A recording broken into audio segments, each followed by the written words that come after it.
کاشف صاحب آپ کی طرف آنا چاہ رہی ہوں. سر آپ ذرا ہمیں بتا دیجئے گا کہ آپ کی رائے کیا ہے؟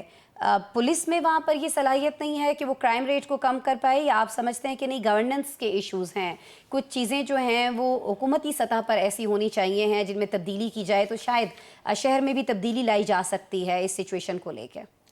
اسما صاحبہ، حکومت کی سطح پہ کیسے تبدیلی آ سکتی ہے؟ چوتھا ٹینیور ہے پیپلز پارٹی کا وہاں پہ. اچھا، پیپلز پارٹی کا جو بلدیاتی الیکشن ہے، انہوں نے جماعت اسلامی کے اور پی ٹی آئی کے مینڈیٹ کے اوپر جینوئنلی شب خود مارا ہوا ہے. یہ دو جماعتوں کا مینڈیٹ تھا، دونوں کا الحاق ہو گیا تھا، لیکن پیپلز پارٹی کا ہم نے اپنا الیکشن جیتنا بلدیات کا. جب آپ پچھلے 15-16 سال سے ایک جگہ پہ ایک صوبے میں آپ حکومت کر رہے ہیں اور آپ نے اس میں کوئی پراپر اپوزیشن کی جماعت کھڑی نہیں ہونے دی، جو آپ کے خلاف کھڑا ہوا یا وہ بھگا دیا گیا یا ساتھ ملا لیا گیا، اور جو ساتھ ملایا گیا ہے وہ بھی لے دے کے ملایا گیا ہے. تو جب آپ نے پیسے کی ریل پیل کر دی ہے، لوگوں نے کہا یار یہاں پہ کیا کریں گے، آپ کون حق حلال کی محنت کرے اور ڈرے اس بات سے. یہاں پہ جو کرپٹ لوگ ہیں وہ برسنت پہ بیٹھے ہیں، وہ طاقت میں ہیں، پیسہ دو اپنا کام کراؤ اور کام آگے چلاؤ. ہر بندے کو راتوں رات امیر بننے کی جب لالچ ہو جائے، شوق آ جائے، تو مجھے آپ بتائیں کہ وہاں پہ لوگ کیا کریں. دوسری طرف آبادی کا جین بوتل سے باہر ہے. آپ نے ان کے لیے کوئی چیزیں نہیں کی، آپ نے کوئی ڈیولپمنٹ کا کام نہیں کیا، آپ نے لوگوں کو اپنے بھیڑ بکریوں کی طرح ساتھ ٹریٹ کیا کہ آپ ہمارے ساتھ لگے رہے اور فائدے اٹھاتے رہے. تیسری بات دیکھیں، جس وقت ایک شخص اپنا روزی روٹی کر رہا ہے، وہ ساری زندگی محنت کر کے اپنے بال بچوں کا کچھ بناتا ہے. دوسری طرف ایک بندہ اٹھتا ہے، وہ کسی کے بڑے کے ڈیرے پہ جاتا ہے، کسی سیاستدان سے اٹیچ ہوتا ہے اور وہ راتوں رات امیر ہو جاتا ہے. تو لوگوں کے اندر کیسے آئے؟ یہ غربت، بڑھتی آبادی اور لیڈرشپ کا فقدان، صحیح ہو گیا، کردار کا فقدان.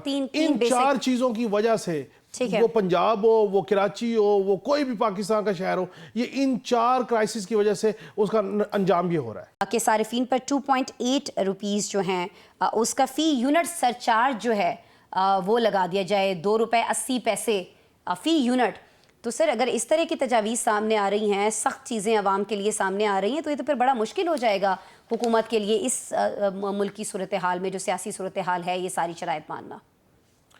بالکل آپ نے درست کہا جی. آئی ایم ایف سے جب ہم لون لینے کی بات کریں گے تو جس سے قرضہ لینا ہے پھر اس کی شرائط کے اوپر قرضہ ملے گا، اور جس طرح وہ کہیں گے ویسے ہمیں منوان تسلیم کرنا پڑے گا. مسئلہ یہ ہے کہ آئی ایم ایف کہتا ہے کہ آپ اپنا ریونیو انکریز کیجئے، آپ اپنے اخراجات کم کیجئے. ہم اخراجات کم کرنے کے لیے کوئی وزارتیں بھی بند کر رہے ہیں، کوئی یوٹیلیٹی سٹورز بھی بند کر رہے ہیں، کوئی اور معاملات بھی کر رہے ہیں، لیکن دوسری طرف ہم جو کابینہ اس کو بھی اوور سائز کر رہے ہیں. سو آپ نے جب ان چیزوں میں تضاد ہوگا، پھر آپ کا جو ایف بی آر ہے وہ ریونیو اکٹھا نہیں کر پائے گا، اہداف حاصل نہیں کر پائے گا. تو قرض دینے والا کہے گا کہ بھئی آپ کا پچھلا کوارٹر کا ریونیو اگر اکٹھا نہیں ہوا تو پھر آپ آگے کیسے کام چلائیں گے. تو اس کے لیے پھر وہ تجاویز دیا کرتے ہیں کہ آپ یہ پہلو ہیں، ان کے اوپر آپ ٹیکس لگائیے، اور اس ٹیکس سے مزید کلیکشن آئے گی تو آپ کا جو ڈیفیسٹ ہے وہ کم ہوگا. اب اس میں آپ تو صرف ایک بجلی کے سرچارج کی بات کر رہی ہیں، سولر کے اوپر جو کمپلسیشن ہے اس کو کہتے ہیں اس کے اوپر ٹیکس لگائیں، اس کے علاوہ کاربن لیوی کے اوپر ٹیکس لگائیں، گاڑیوں پر کاربن ٹیکس ہے، ایگریکلچر کے اوپر جو ہے وہ ٹیکس کی ڈیمانڈ آ گئی ہے آئی ایم ایف کی طرف سے. اب آپ مجھے بتائیے کہ اگر پہلے ہی مہنگائی جس کی شرح میں کمی آئی ہے، مہنگائی ختم نہیں ہوئی ہے، اگر آپ اس میں مزید ٹیکسز میں اضافہ کریں گے تو الٹیمیٹلی وہ جو آپ نے ایک مہنگائی کی شرح میں کمی لے کے آئے ہیں اور لوگوں کو کمپیریٹیولی کوئی ریلیف ملنا شروع ہوا ہے، تو اس سے پھر مزید وہ تکلیف میں چلے جائیں گے.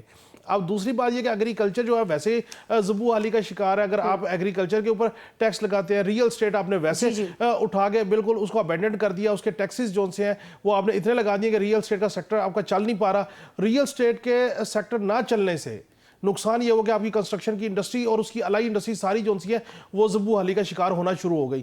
اب آپ کوشش کرتے ہیں کہ ریئل اسٹیٹ کے جو ٹیکسز ہے اس کو کم کریں، آئی ایم ایف کہتا ہے نہیں کرنے دینے. آپ کو بجلی کے آپ یونٹ اگر بڑھاتے ہیں، اس پہ سرچارج لگاتے ہیں، تو آپ کی ایکسپورٹ، آپ کی مینوفیکچرنگ کس طرف جائے گی. سو اصل ایشو یہ نہیں ہے کہ آئی ایم ایف ہمیں کیا ڈکٹیٹ کر رہا ہے. اصل ایشو یہ ہے کہ ہم نے لوگوں کے اندر ٹیکس کی کلیکشن کے جو ماحول ہے اس کو سازگار کرنا ہے. ہم نے ٹیکس کلیکشن کو بڑھانا ہے، ریونیو کو بڑھانا ہے. ریونیو ایک ہی صورت میں بڑھے گا کہ جب ریونیو دینے والوں کو یہ یقین ہوگا کہ ان کا دیا ہوا پیسہ ان کی فلاح کے لیے، ان کے لیے لگ رہا ہے، نہ کہ